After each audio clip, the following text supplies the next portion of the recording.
अस्सलाम वालेकुम। हम काफ़ी अरसे से देख रहे हैं कि पाकिस्तान अदम मुआशी इस्तेहकाम, और ये अदम मुआशी इस्तेहकाम जो है इसने ट्रिगर किया पाकिस्तान में अदम सियासी इस्तेहकाम को। और आज ये आलम है कि यही अदम सियासी इस्तेहकाम जो है एक बड़ी वजह बना पाकिस्तान में अदालती और आइनी बहरान का। इतने अरसे से पाकिस्तान में सियासत बराए सियासत, हुकूमत अपोजिशन, अपोजिशन हुकूमत, बस यही सारी चीज़ें चल रही हैं। इकॉनमी के ऊपर, मईशत के ऊपर कोई तवज्जो नहीं दे रहा। अब भी हम देखें मीडिया के ऊपर भी सिर्फ और सिर्फ जो है वो सियासत बराए सियासत जो है उसी को डिस्कस किया जा रहा है। मीडिया का भी असल फोकस जो इस वक्त होना चाहिए पाकिस्तान की मईशत के हवाले से, वो इस वक्त उसके ऊपर नहीं है। फिर आगे चलकर जो तमाम इस वक्त तवानाइयाँ हुकूमत की सर्फ होती नजर आ रही हैं, वो पाकिस्तान को IMF बेल आउट पैकेज मिलेगा, पाकिस्तान इसको जो एक रुकी हुई किस्त वो मिलेगी या नहीं मिलेगी, बजट IMF का बजट होगा या बजट IMF के बगैर होगा। 9 मई को बजट पेश होने जा रहा है। ये बजट कैसा बजट होगा, ये बजट किस हद तक अवाम के मफाद में होगा, उनके फ़ायदे के लिए होगा, या हमेशा की तरह ये बजट भी पाकिस्तान की आवाम के ऊपर एक कहर बनकर टूटेगा। और इस मरतबा तो जो इशारे मिल रहे हैं वो सिर्फ आवाम के नहीं बल्कि पाकिस्तान में कॉरपोरेट सेक्टर के भी, उनके ऊपर भी बहुत भारी पड़ने वाला है ये बजट। पाकिस्तान का जो एक समझ लें कि हमारे यहाँ जो एक डॉक्यूमेंटेड सेक्टर है वो भी इसकी जद में आएगा। किस तरह से आएगा, ये सारी चीज़ें आज के प्रोग्राम में डिस्कस करेंगे। कराची स्टूडियो में इस वक्त हमारे साथ मौजूद हैं फॉर्मर चेयरमैन FBR जनाब शब्बर जैदी साहब। शब्बर साहब, बहुत शुक्रिया आपके वक्त का। और अब से कुछ देर में अली खिजर असलम भी हमें ज्वाइन करेंगे, head of research Business recorder. Shabbar साहब, आपकी तरफ आता हूँ। दो चीज़ें जो कॉर्पोरेट सेक्टर के हवाले से इस वक्त कही जा रही हैं, लिस्टेड कंपनीज जो पाकिस्तान स्टॉक एक्सचेंज में लिस्टेड हैं और जो लिस्टेड नहीं भी हैं, दोनों में अगर हम बात करें तो लिस्टेड कंपनीज को 5% एडवांस टैक्स पे करना होगा। ये मैं कह रहा हूँ टैक्स ऑन कंपनीज रिजर्व्स के हवाले से 5% एडवांस टैक्स जो है वो लिस्टेड कंपनीज को, और जो अनलिस्टेड कंपनीज हैं उनको 7.5% जो है एडवांस टैक्स देना होगा। अब मज़े की बात है कि ये टैक्स मुस्तकबिल में कंपनी के जो एक्चुअल डिविडेंड्स होंगे उनके ऊपर, उनके साथ इसको एडजस्ट किया जा सकेगा। लेकिन इसमें बहुत सी निटिग्रिटीज आ रही हैं, इसमें बहुत से ऐसे भाम आ रहे हैं, सवाल आ रहे हैं कि जिनका यहाँ पर हुकूमत को जवाब देना ज़रूरी है। हुकूमत की ये तौजी पेश की जा रही है, या जो ये सिस्टम लेकर आ रहे हैं वो ये तौजी पेश कर रहे हैं कि इस टैक्स के बाइस कंपनियाँ अपने शेयर होल्डर्स को बड़े बड़े डिविडेंड्स देना शुरू कर देंगी, और इस इक़दाम से जो पाकिस्तान में जो माइनॉरिटी शेयर होल्डर्स हैं उनके ये मुफाद में रहेगा। पहले तो ज़रा इस निज़ाम को समझते हैं। ये जो टैक्स आने जा रहा है, जो प्रपोज टैक्स है, जिसके हवाले से बातें की जा रही हैं कि जनाब आपके जो रेवेन्यू मोबिलाइजेशन कमीशन जो है पाकिस्तान का, reforms and revenue mobilisation commission, इसने उनके जहन में क्या है और ये चीज़ क्या है, शब्बर साहब से हम समझने की कोशिश करेंगे। जी sir, tax on companies reserve क्या कहता है ये? बिस्मिल्लाहिर्रहमानिर्रहीम। देखिए, ये जो सजेशन आई है, जो आ रही है, सामने आ रही है, ये पहले भी 2 दफ़ा आ चुकी है। एक पहले आई थी 12(9)(a) सेक्शन होता था इनकम टैक्स ऑर्डिनेंस 79 में, फिर ये दोबारा 17 में आई थी, उसका नंबर है सेक्शन 5A। और जब 5A आया था तो उसको सिंध हाई कोर्ट ने उड़ा दिया था। अच्छा, तो 5A अब सुप्रीम कोर्ट ने 17 ओके, ठीक है। अच्छा, अब इसमें 2 तरह का टैक्स हो सकता है। जब पहले कभी दोनों दफ़ा जब आया था, वो टैक्स ये था कि वो टैक्स शेयर होल्डर पे नहीं था बल्कि कंपनी पे था। ओके, ठीक। मतलब आपने कहा कि कंपनी ने टैक्स दिया है और अपने अनरिजर्व डिस्ट्रीब्यूटर पे भी टैक्स देगा, एक अलग टैक्स और देगा। हाँ। अब जो सजेशन है वो इससे थोड़ा मुख्तलिफ है। जो सजेशन सामने आई है वो ये है कि ये टैक्स कंपनी का नहीं है बल्कि ये टैक्स शेयर होल्डर का है, फ्यूचर डिविडेंड के ऊपर। ओके, आप इसे ये कह लें कि ये आने वाले डिविडेंड पर एडवांस टैक्स है, कि मुझे जो डिविडेंड मिलने वाला है उस पर मैं आज पहले टैक्स ले रहा हूँ। ये इसका मतलब हुआ कि मुझे अगर 100 रुपये मुझे मिलने वाला है आगे डिविडेंड, तो मुझे उस पर मैंने टैक्स आज ले लिया, जब डिविडेंड आएगा तो मैं अपने टैक्स से एडजस्ट कर दूंगा इसको। ठीक ये है, सिंपल मतलब ये सिंपल तो ये है, सिंपल ये है, ठीक है, सिंपल ये है सारी चीजें। अच्छा, अब इसमें तौजी ये पेश की जा रही है कि मैं थोड़ा सा एक्सप्लेन कर दूँ इसको, ठीक है। अब जो चीज़ समझने वाली है, और उस पर मैंने बिजनेस रिकॉर्डर में कुछ 4 आर्टिकल लिखे हैं, आज उसका आर्टिकल था। मैंने उन्हें ये बताने की कोशिश की थी कि डिविडेंड की 2 शक्लें हो सकती हैं। एक होता है कैश डिविडेंड और एक होता है बोनस शेयर। ठीक, बोनस शेयर हमारी डेफिनेशन में डिविडेंड नहीं है, तो आप विद होल्डिंग कर सकते हैं सिर्फ उस डिविडेंड के ऊपर जो कैश पे मिलने वाला है। अच्छा, ठीक है, पहली बात, ठीक है। ठीक, तो जो कंपनीज के पास आप, अच्छा ये क्या कर रहे हैं, इन्होंने रिजर्व देखे हैं कंपनियों के अंदर, बहुत बड़े बड़े रिजर्व नजर आ रहे हैं।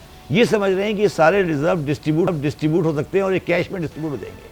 ठीक है, मगर उनको नहीं पता कि ये रिजर्व जो है ये वर्किंग कैपिटल के लिए या डिविडेंड्स के लिए या आपके जो कैपिटल एक्सपेंडिचर के लिए। अच्छा, अब हमारे यहाँ पोजीशन ये है कि हमारी कंपनीज ने कभी भी अपने कैपिटल इंक्रीज नहीं किए और सारे पैसे ऑलरेडी वो लगा चुके हैं कैपिटल में। अच्छा, bulk of the money already capital में इन्वेस्टेड है। सही है, तो वो कभी कैश में डिविडेंड दे ही नहीं सकते। ओके, ठीक, समझिए मेरी बात। अगर आप एक कंपनी है, जैसे कैपिटल 10 रुपए है और रिजर्व 100 रुपए हैं, तो 100 में से 90 तो ऑलरेडी वो कैपिटल एसेट में लगा चुके हैं। उनके पास कभी कैश है ही नहीं, ना कभी होगा। ओके, तो वो ऑलरेडी कैपिटल में लगा हुआ है, तो वो कभी डिविडेंड डिस्ट्रीब्यूट ही नहीं होगा। ठीक है, तो एक तो ये बड़ा प्रेशर नहीं आ जाएगा उनके ऊपर? एक तो नहीं, वो तो इसलिए अगर ये आया तो हमारा आर्गुमेंट ये होगा कि ये आप हमसे उस चीज से ले सकते हैं जो हम डिस्ट्रीब्यूट कर सकते हैं। जो डिस्ट्रीब्यूटेबल नहीं है तो उस पर आप कैसे ले रहे हैं? कैसे ले रहे हैं? तो अच्छा, दो तीन चीजें। सबसे पहले तो ये, अगर यही तौजीह है जनाब, तो ये लिस्टेड के ऊपर है, अनलिस्टेड कंपनीज के ऊपर 7.5%। अच्छा, अब मेरी बात सुने। अच्छा, मेरी बात सुने। अब माइनॉरिटी ये जो सारा स्टेट, ये सारा जो कहानी शुरू होती है वो इस बात पे सुनी शुरू होती है कि जी आपने माइनॉरिटी को डिविडेंड नहीं दे रहे। सही है। अच्छा, ये मेरे हिसाब से सिर्फ बहाना है। इसकी कहानी ये है कि अगर मेरे पास रिजर्व पड़ा है 100 का और डिविडेंड का रेट है 15%, तो गवर्नमेंट को अपना 15% नजर आ रहा है, वो सिर्फ इसको बहाना यूज कर रहे हैं। ठीक है, गवर्नमेंट को नजर आ रहा है कि मेरी कंपनी के अंदर ये ठीक है, ये इतना रिजर्व पड़ा हुआ है, फड़ लो। नहीं, फड़ लो, 15% फड़ लो। ठीक है ना, चुक लो, फड़ भी नहीं लो, चुक लो। अच्छा, इसके ऊपर अब पोजीशन ये है कि दो चीजें हैं। पहली बात तो ये फ्यूचर डिविडेंड मेरे हिसाब से टैक्स हो ही नहीं सकता। अगर मैंने कोई चीज इनकम रिसीव ही नहीं की, चाहे मुझे जो मर्जी भी कानून ये बना लें, कोई फ्यूचर डिविडेंड टैक्स नहीं हो सकता। ठीक है, ठीक है। दूसरी बात, अगर ये डिविडेंड इन्होंने टैक्स किया भी तो कंपनीज जो हैं, आपने देखा होगा कंपनीज के आप देख रहे होंगे बहुत बड़े बड़े नोटिस आ रहे हैं, अपने कैपिटल बढ़ा रही हैं वो। ठीक है, वो इसलिए बढ़ा रही हैं कि हम उसको कंपनीज को बिफोर 30 जून उन सारे रिजर्व को कैपिटल रिजर्व में ट्रांसफर कर देंगे। ठीक है, ठीक है, समझे मेरी बात? ताकि वो नौबती ना आए, वो नौबती नहीं आए। तो ये टेक्निकली अगर ये चीज आई भी ना तो ये फेल हो जाएगी। तो ये सिर्फ ये एक मतलब आप समझें कि ये गलती हो रही है। और अब जो मुझे करंट इन्फॉर्मेशन आई है, जो मेरे पास करंट इन्फॉर्मेशन है, हो सकता है वो गलत हो, वो ये कि उन्होंने पुराने रिजर्व को छोड़ दिया है।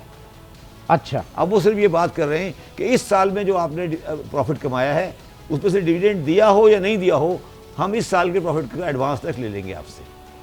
ठीक है, advance tax. But point is this sir, कि फ्यूचर इनकम के ऊपर, फ्यूचर इनकम डिविडेंड्स के ऊपर अगर आप ले रहे हैं, एडवांस टैक्स ले रहे हैं, तो फ्यूचर में क्या लेंगे? जब उस वक्त आप वहां पे क्या लेंगे? वो ये कह रहे हैं कि उस वक्त 15 होगा, 5 अभी ले रहे हैं। अच्छा, उस वक्त 15 होगा, 5 अभी ले रहे हैं। हाँ, तो वो ये कह रहे हैं प्लानिंग से बैठे हो सर पूरी? डिविडेंड पे टैक्स है 15%। तो वो कह रहे हैं इस बजट के लिए 5 पकड़ रहे हैं वो बेसिकली। ठीक है, 5 अभी पकड़ रहे हैं, 10 बाद में पकड़ेंगे, ये कह रहे हैं। ठीक है, एक Ali Khizar Aslam, head of research Business Recorder को भी हम शामिल करते हैं। एक छोटे से ब्रेक की तरफ चलेंगे, ब्रेक के बाद discussion with and Shabbar Zaidi साहब हमारे साथ मौजूद है। एक छोटे से ब्रेक के बाद दोबारा मिलते हैं।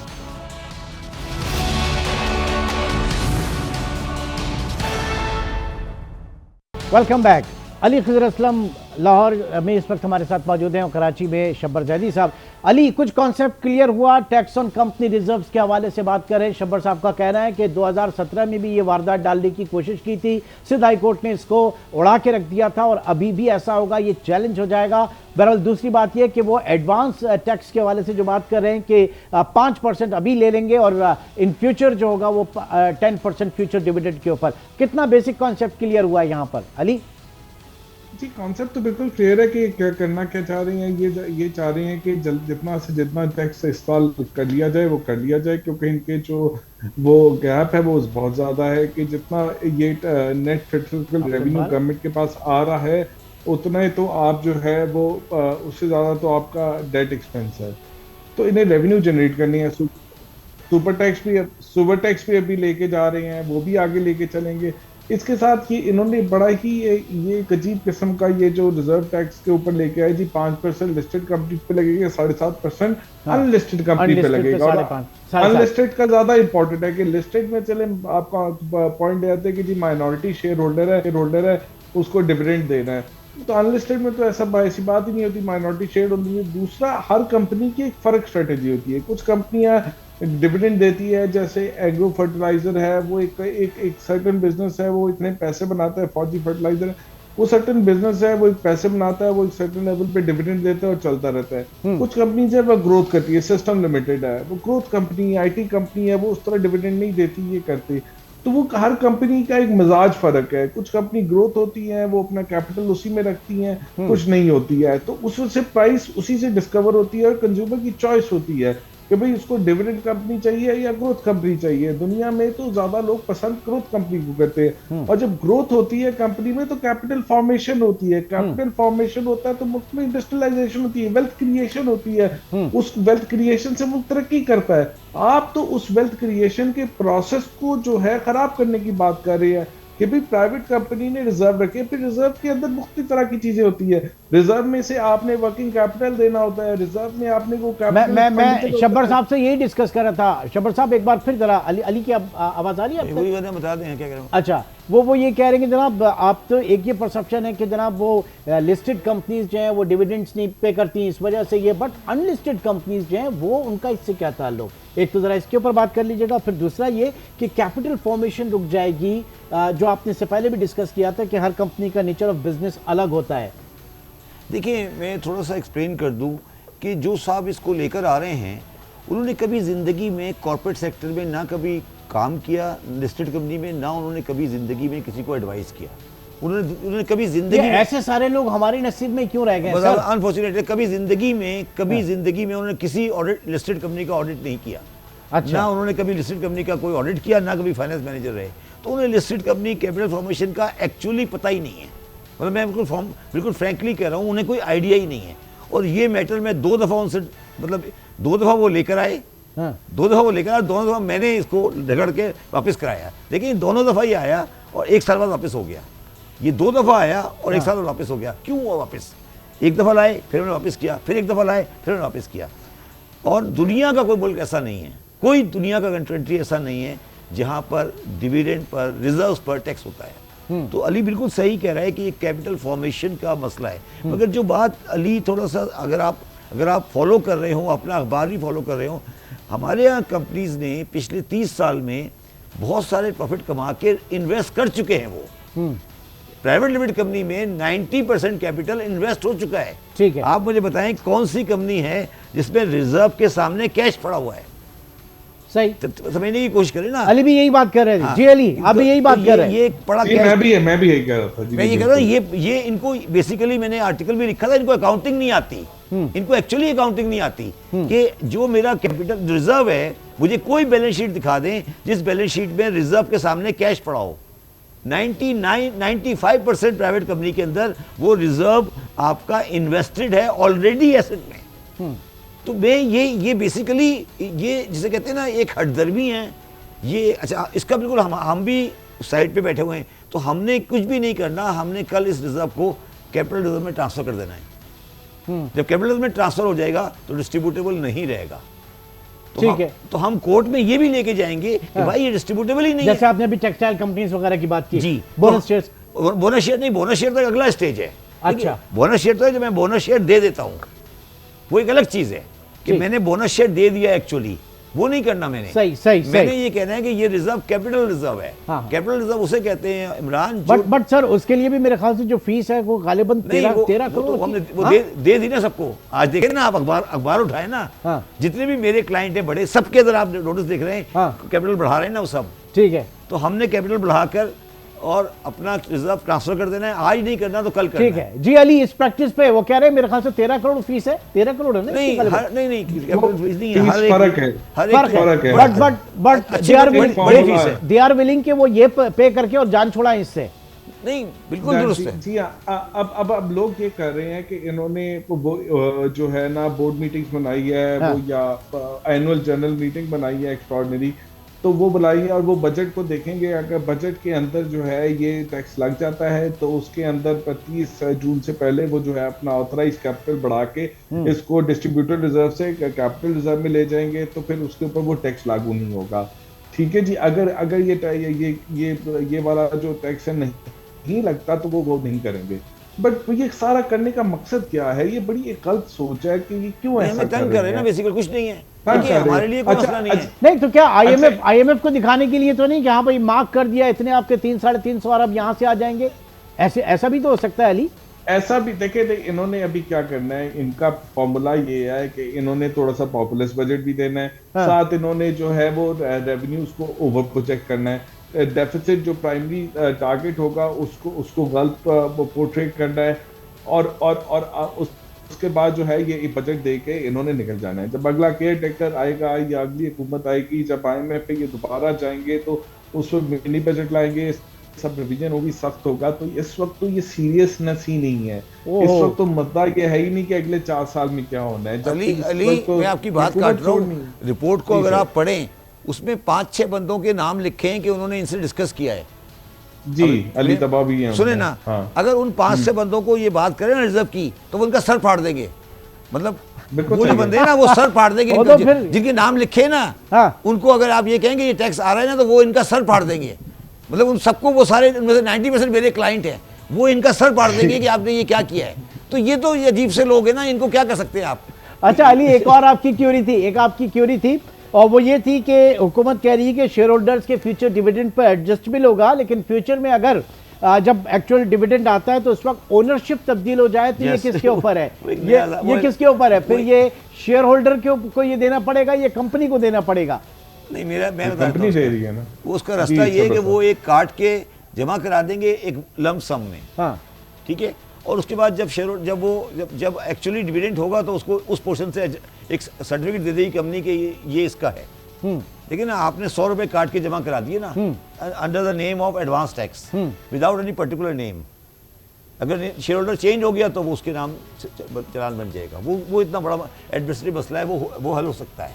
ठीक है, वो हल हो सकता है। जी अली, आगे क्या इसमें और मजीद पेचीदगियां देख रहे हैं? बस ही इसकी पेचीदगियां तो अगर ये लगेगा तो जो कंपनीज बचेगी वो डिविडेंड के देना पड़ेगा, उन्हें डिविडेंड देगी तो बिल्कुल ग्रोथ नहीं होगी।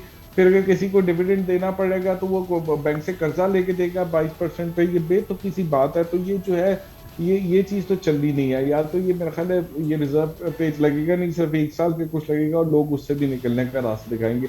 मुद्दा ये है कि भाई आपने जिन लोगों को टैक्स नहीं करते, जिनकी सबकी एक बैलेंस शीट नहीं है, सबके पास 2 बैलेंस शीट है, उनकी बैलेंस शीट पूरी नहीं होती, उसको आप किस तरह नहीं उसको कैप्चर करते हैं? वो किस तरह करेंगे? ये डॉक्टर टैक्स नहीं देता, ये आपका लॉयर टैक्स नहीं देता, ये ट्रेडर टैक्स नहीं देता, ये आपका दुकानदार टैक्स नहीं देता। हाँ। इन सब से आप टैक्स नहीं कब देंगे? आप ये लैंड पे कब ये टैक्स लगेगा? जी, जो शब्बर साहब, जो असल बात थी टैक्स रिफॉर्म्स के हवाले से, पाकिस्तान में वो चीजें कहाँ गई जो आज भी आपके एग्रीकल्चर इनकम टैक्स के हवाले से आप बात करें तो फिर वो पार्लियामेंट के अंदर कहाँ गया है? आप लेकर आए थे ना, कहाँ गया वो CNIC का पॉइंट ऑफ सेल? कहाँ गया पॉइंट ऑफ सेल? तरीन साहब वो कहाँ गया? ट्रैक एंड ट्रेस कहाँ गया? ट्रैक एंड ट्रेस बताए ना, ट्रैक एंड ट्रेस कहाँ गया? क्या ट्रैक एंड ट्रेस चल रहा है आपको? मुझे तो इसका मतलब है मरे को मारे शाह मदा नहीं, जो टैक्स नेट में नहीं है वो मजे में। मैं फिर आपको एक बात कह रहा हूँ ना, मेरी बात समझने की कोशिश करें। मैं फिर आपको ये बात कह रहा हूँ, जो लोग ये बजट बना रहे हैं, जो वहाँ बैठे हैं, एक्चुअली इनका कोई कारोबार से ताल्लुक नहीं है। ठीक है, आप लोग समझ नहीं रहे बात को।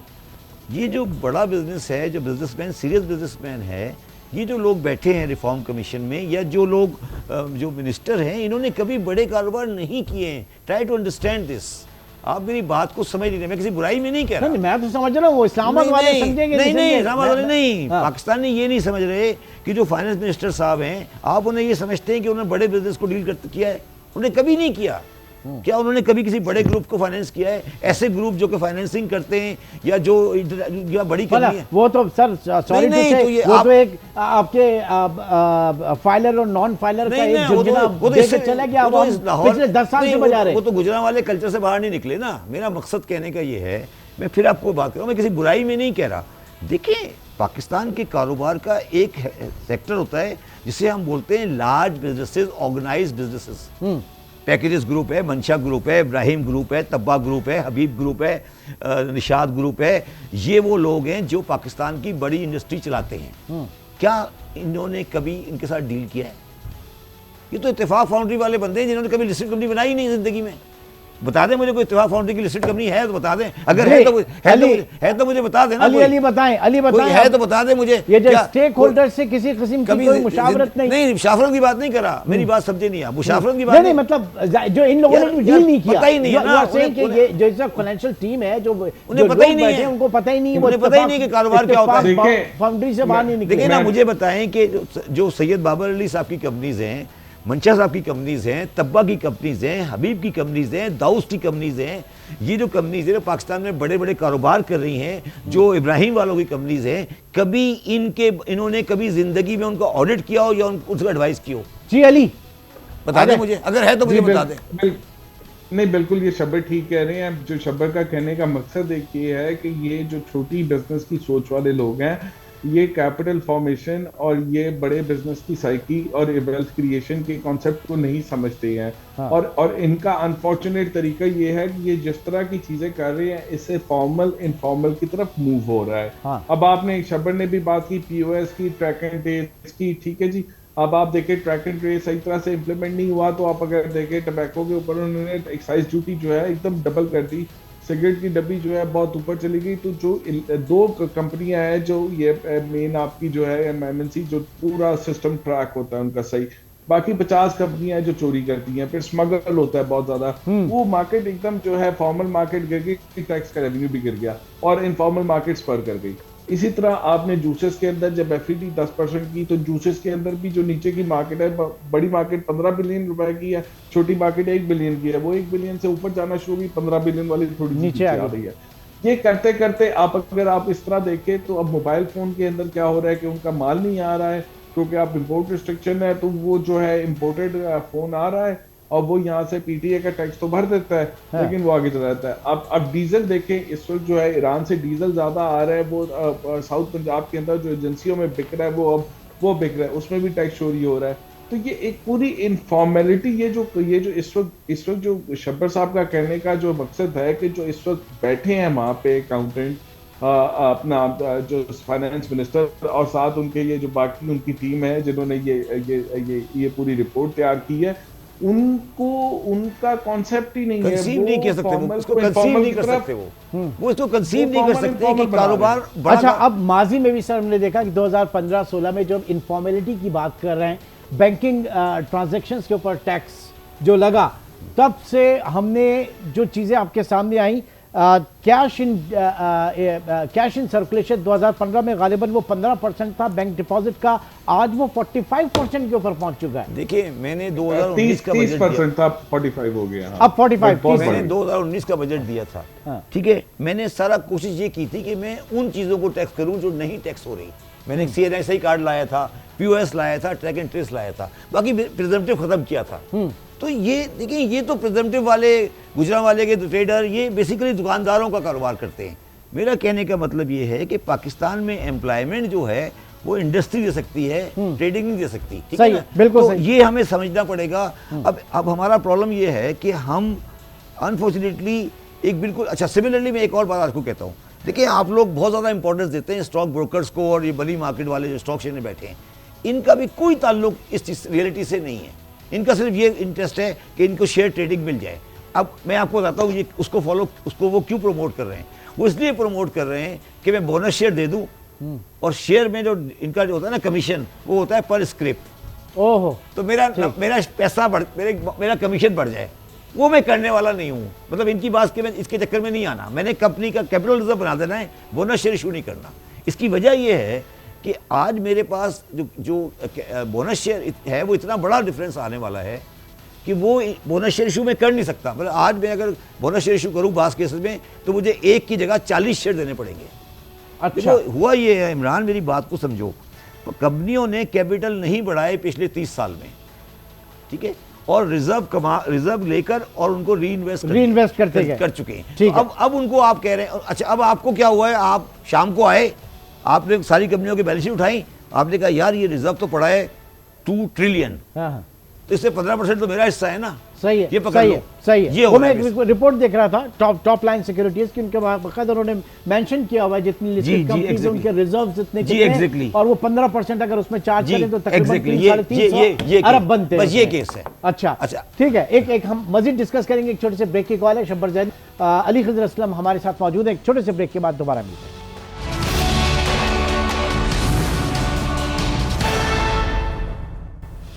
Welcome back. शब्बर साहब, बात यहीं पर नहीं रुकती, आगे एक और मैट भी है, मिनिमम एसेट्स टैक्स, कि ये क्या भला है? अच्छा, ये भला जो है ये मेरी इजाद करता है। ओ माशाल्लाह, तो ये इसको हम थोड़ा रहम दिल समझें या नहीं? ये इन्होंने वहाँ मेरे रिपोर्ट से कॉपी किया है। ये मैंने 2007-8 में ये प्रपोज किया था। मिनिमम उसका नाम था मिनिमम एसेट टैक्स। ओके। इसमें हमने हमारे जहन में क्या था मैं बता दूं, फिर आप उसको एडजस्ट कर लीजिएगा। हमारे जहन में ये मसला है कि पाकिस्तान में बहुत बड़ी तादाद ये एग्रीकल्चरिस्ट, दुकानदार और ये सारे लोग जो हैं, ये इनके पास बेशुमार एसेट्स हैं। ठीक है। और हम एसेट को आइडेंटिफाई कर सकते हैं, मगर ये टैक्स नहीं देते। अच्छा, अब दो आदमी हो गए, एक आदमी एसेट है और टैक्स नहीं देता, और एक आदमी है जो एसेट भी है और टैक्स भी देता है। तो मैंने ये कहा था कि अगर दो घर हैं बराबर, एक मेरा घर है और एक बराबर में एक आदमी का घर है जो टैक्स नहीं देता, तो अगर मेरा दोनों पे टैक्स लगेगा और अगर मैंने टैक्स दिया हुआ है तो मुझे नहीं लगेगा, एडजस्ट हो जाएगा, और जो नहीं देता उसको देना पड़ेगा। इसलिए इसका नाम रखा था मिनिमम एडजस्टेबल टैक्स। अच्छा, तो इसका नाम था मैट। मैट। ओके, ठीक है, ठीक है। तो ये उन्होंने मिनिमम एसेट्स टैक्स कर दिया। ये 2009 में मैंने बनाया था, 7 में बनाया था, और मैंने जब ये रिफॉर्म कमीशन के कुछ मेंबरान थे, उन्होंने मुझसे कहा, तो मैंने वो कागज़ भी उनको दे दिया था कि यार ये मेरा डॉक्यूमेंट था, आप देख लें। तो ये अच्छा, उसमें अब प्रॉब्लम ये आती है, जो आपकी मैं बात दुरुस्त आपकी बात मानता हूँ, जो मेरी आपके लोगों से बात हुई कि कुछ ऐसे लोग हैं जिनके एसेट पे टैक्स नहीं लगना चाहिए, जैसे बेवाएँ हैं और चीज़ें हैं, तो वो चीज़ मसले में आती है, तो वहाँ पर हमें कोई सेटलमेंट करनी पड़ेगी। इसकी बुनियादी वजह जो मैंने जब इसको सजेस्ट किया था वो ये था कि एग्रीकल्चर इनकम पे लोग टैक्स नहीं दे रहे, मगर उनके बेशुमार एसेट्स पड़े हुए हैं, बड़े बड़े एसेट्स पड़े हैं, तो वो पाकिस्तान में टैक्स क्यों नहीं दें? सही, मूवेबल और इमूवेबल हर चीज पे हमारा ये कहना था कि एवरीथिंग, हर एसेट जो है ना, सही, जो भी एसेट किसी के पास है उस पे आप 0.5% टैक्स ले लें। ठीक है। यानी एक तो आपने ये कॉम्प्रोमाइज आपने जहन में रख लिया कि अगर कोई एग्रीकल्चर इनकम के ऊपर नहीं दे रहा है तो ये दूसरी सूरत है, कोई नहीं दे रहा है तो पहले तो वही पकड़ो ना उसको कि क्यों, चाहे वो रिश्वत नहीं, वो एक अलग बात है, हम नहीं वो कह रहे हैं। देखिए ना, आप डिफेंस में जाए, 50 घर है ना, 200 घर हैं, हम ये कह रहे हैं हमें कंसर्न ही नहीं है तुम्हारी इनकम कहाँ से आई। ओके, तुम्हारा एक घर है 2 करोड़ का, इस पर टैक्स बनता है 20,000 रुपए। सही, तुमने अगर एडवांस टैक्स दिया हुआ है 20,000 रुपए, तुम्हारी कोई लायबिलिटी नहीं है। Is it more like wealth tax? It is a adjustable wealth tax. मतलब नहीं, वेल्थ टैक्स जो होता है वो एक अलग टैक्स होता है, उसमें इनकम टैक्स एडजस्टेबल नहीं होता। अच्छा, यहाँ पे एडजस्टेबल है। एडजस्टेबल हमने एडजस्टेबल किया था। ठीक है, हमने ये कहा था कि अगर उसने वेल्थ टैक्स दे दिया 1.5%, तो जो उसने इनकम टैक्स दिया हुआ है वो एडजस्ट हो जाएगा। ठीक है, आप समझे मेरी बात? ओके, नाउ अगर yes, I agree with you, conceptually it is like a wealth tax. ठीक है जी अली, अब इसके ऊपर भी जाहिर है कि शब्बर साहब का ये ब्रेन चाइल्ड है, लेकिन इस हुकूमत ने इसको और मॉडिफाई करने की कोशिश की, किस हद तक किया है? बात आपकी है कि अगर आपने पास इनकम के ऊपर आपने एडजस्ट करवा लिया है, उसकी अगर आपने टैक्स दिया हुआ तो ठीक है। अगर आपने नहीं दिया हुआ और आप पे लग रहा है, और जैसे कि अब आपके पूरे ओवरऑल रिजर्व बढ़ जाएंगे, आपका पूरा कैपिटल बढ़ जाएगा, उसकी आपकी देखिए ये क्या करेंगे, बोनस शेयर इशू करेंगे कंपनी, उससे जैसे हमारी मार्केट की साइकी है कि उसकी प्राइस बढ़ जाती है, मार्केट कैप बढ़ जाती है उसकी, तो उसके ऊपर अगर आप टैक्स लगाएंगे तो वो ठीक नहीं है। तो इसको लगाना, बट एक हद तक इसको इस तरह से भी ठीक है कि लोग यहाँ पे टैक्स देते नहीं है, तो जिसने इनकम शो कर दी है वो ठीक है, जिसने नहीं की नहीं की। असल प्रॉब्लम पाकिस्तान का जो बुनियादी मसला ये है कि हम डायरेक्ट वॉलंटियर टैक्स नहीं कलेक्ट कर पाते। उसी रिपोर्ट में ये लिखा हुआ है कि जो आपके तकरीबन 75% डायरेक्ट टैक्स जो है वो 13,000 लोग या 14,000 लोग देते हैं। अब आपकी 250 मिलियन के अंदर 95% टैक्स जो है 1,26,000 लोग देते हैं, कंपनीज और इंडिविजुअल्स मिला के। तो ये तो बहुत थोड़ा नंबर है, बहुत थोड़ा नंबर है। इसको हमने बढ़ाना है, इसको इंक्रीज करना है, इस पे काम करना है, इस पे डिजिटाइजेशन करनी है, इसमें कंसेशन देने हैं, इसमें ये चीजों को लाना है। हम उस तरफ जा ही नहीं पा रहे। दूसरा, हम गवर्नमेंट के जो बिला वजह के जो खर्चे हैं, उनको जो बिला वजह के लोग हैं कि उनको हम निकाल ही नहीं रहे हैं। उससे बैंक करप्ट हो रही है और उस बैंक करप्सी का पूरे बैंकिंग सिस्टम पे इम्पैक्ट आएगा। ये चीज जो है कि इसको मतलब आप कोर ऑफ द प्रॉब्लम तक पहुंचे ही, उसके बगैर नहीं चीजें ठीक होंगी। और चीजें फट रही हैं और बाकायदा फट रही हैं। डेफिसिट जो है बहुत ही खतरनाक लेवल के हो गए हैं। पिछले 3-4 साल से फिस्कल डेफिसिट 7-8% चल रहा है 2019 से। ये चीजें फटने जा रही हैं, ये नहीं रुकेंगी। आपका डेट का सस्टेन लेवल देखिए किसी भी से तरह बढ़ से रहा है। ये इकोनॉमिक इंडिकेटर्स जो हैं ये सस्टेन नहीं कर सकते, ये इकोनॉमी को बर्स्ट कर देंगे। अली खिजर हमारे साथ हैं और उनका ये कहना है। Shabbar sahab, coming back to this point, ये जो अनडिस्ट्रीब्यूटेड इनकम है, अगर कंपनियां अनडिस्ट्रीब्यूटेड इनकम पर टैक्स अदा नहीं करती तो वो इस मैट के ऊपर आएंगी? नहीं, इससे कोई रिलेशन होगा इससे? नहीं, इसका? पहली बात, या ये दिस इज पहली बात तो एंटायरली डिफरेंट? नहीं, पहली बात मैट में तो कंपनी है ही नहीं, कंपनी तो है ही नहीं। ठीक है, इसमें तो वो सारे हैं जो मैट कंपनी पे है ही नहीं। ठीक है, इंडिविजुअल मैट तो इंडिविजुअल पर है। इंडिविजुअल पहली बात तो मैट इंडिविजुअल पर है, मैट कंपनी पर है ही नहीं। सही। और दूसरी बात, मैट जो है, जो मैंने कंसीव किया था, मैं भी चेंज किया, मैट जो है वो फेयर वैल्यू पे नहीं है, कॉस्ट पर है। मेरे घर का अगर आज वैल्यू 20 करोड़ रुपए है, हाँ। तो मैं 20 करोड़ पे लगाऊंगा, जितनी मैंने उसकी कीमत दी उस पर है। ओके, ये नहीं है कि तो और भी स्टॉक एक्सचेंज में अगर मेरा शेयर आज 100 रुपए का आ रहा है, मैंने 20 का लिया था, जब आपने लिया था उस वक्त 20 पे। हाँ, तो मैट जो है 20 पर है। अब तो मैं तो ये कह रहा हूँ ना, मैं तो ये मेरा ही आइडिया है। और अगर आप पिछले साल जो पिछले लॉ में आया था ना 7E, जो एक डीम रेंट वाला आया था ना, याद है, एक लॉ आया था, ठीक आया था कि आप प्रॉपर्टी अगर रखेंगे उसमें टैक्स देंगे, याद है? तो वो ये उसी को रिफाइन कर ले ना, तो ये वही चीज है। जरा अली की बात को आगे बढ़ाते हैं। अब ये हुकूमत के लिए बताइएगा कितना मुश्किल होगा ये बजट, ये सारी एक्सरसाइज। हम तो सिर्फ सियासत में लगे हुए हैं, खान साहब इन है, खान साहब आउट हैं, क्या है सारा। बहरहाल पॉलिटिकल उससे निकल के ये बजट कितना मुश्किल होगा इस हुकूमत के लिए। देखिए, और क्या ये इस वक्त पोजीशन में है कि जनाब $290 की वैल्यू जो है वो आ जाएगी सामने, 290 जो है वो बेंचमार्क होगा? देखिए मेरी बात सुने, मैं और अली खिजर कोई 4-5 दिन पहले एक सेमिनार में थे, और मैंने वहाँ पे, और अली खिजर ने मेरा ही लफ्ज़ कोट किया था कि सर ये दुकान चलने वाली नहीं है। ओह, पहले थी ये कंपनी नहीं चलेगी, कंपनी सब दुकान पे आ गए। कंपनी से दुकान ये नहीं चल सकती। देखिए, ये पहले आप फैसला कर लें कि ये दुकान नहीं चल सकती, ठीक है? चाहे इसको आप करंट अकाउंट के शेप में ले लें या इसका फिस्कल अकाउंट ले लें, दोनों जगह पर ये दुकान नहीं चलती। अच्छा, दुकान अगर नहीं चलती, इसका मतलब ये नहीं होता कि दुकान को आप बंद कर दें। दुकान नहीं चलती तो उसको रिकंस्ट्रक्ट किया जाता है, उसको बनाया जाता है। ये कहना कि दुकान चलती जाएगी, ये गलत है। दुकान आज नहीं चल रही।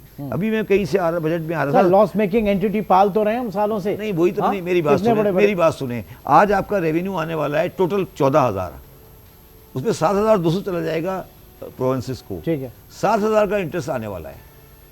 अच्छा। सारा रेवेन्यू, तो उसका मतलब है सारे खर्चे बोरिंग से होंगे। सही, ठीक है, सही।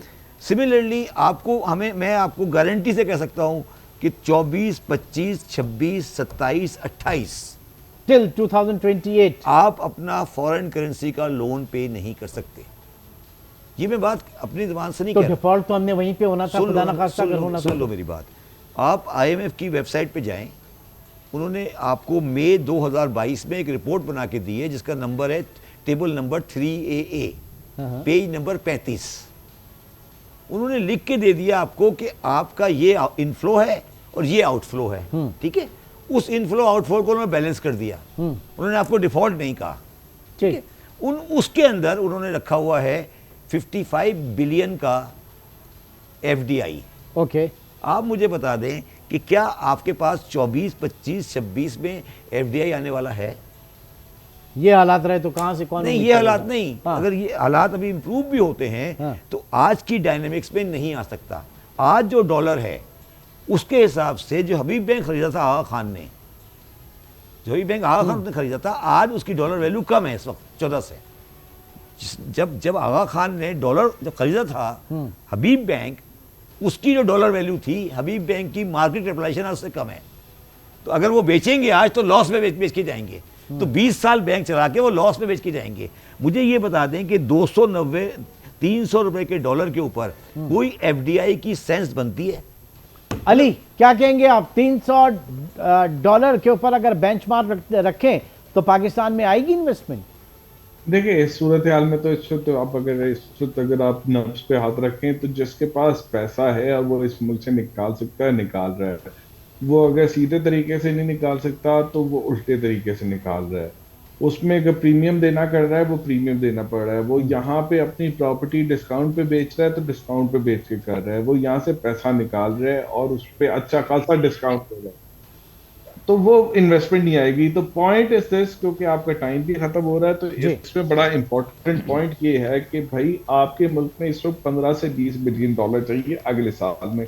शब्बर ने जो नंबर दिए बिल्कुल ठीक किए हैं, उसको मैं क्रक्स करता हूँ कि अगले साल में 15-20 बिलियन डॉलर अगर आपके अंदर कोई इन्वेस्ट करता है तो उसके बाद ये सेंटिमेंट रिवर्स होना शुरू हो जाएगा और फिर अगले 3-4 साल निकल जाएंगे, लेकिन वो नाते नजर नहीं आ रहे। तो फिलहाल आपको डेट रिस्ट्रक्चर करना है और वो अब आपको अगले IMF प्रोग्राम में अगली हुकूमत करेगी और बहुत जी, तकलीफ का साल होगा ये। बहुत तकलीफ का साल होगा। बहरहाल अभी भी जो है वो कोई आइडियल हालात नहीं है। अल्लाह ताला से दुआ करते हैं कि पूरे पाकिस्तान के लिए, इस मुल्क के अवाम के लिए, इस रियासत के लिए आगे थोड़ी आसानियाँ हों, अच्छी की बातें हों। बहुत बहुत शुक्रिया। शब्बर जैदी साहब हमारे साथ मौजूद थे, अली खजर असलम हमारे साथ मौजूद थे, और कल के प्रोग्राम में भी टैक्स ऑन कंपनी रिजर्व्स जो इस वक्त हुकूमत चाह रही है लेकर आना, इसके क्या मसाइल और जो हमारी समझ लें कि जो लोग जो माहिर टैक्स अमूर हैं वो इस तमाम चीज़ों को किस तरह से देख रहे हैं आपके साथ डिस्कस करेंगे। टिल देन टेक केयर, अल्लाह हाफ़िज़।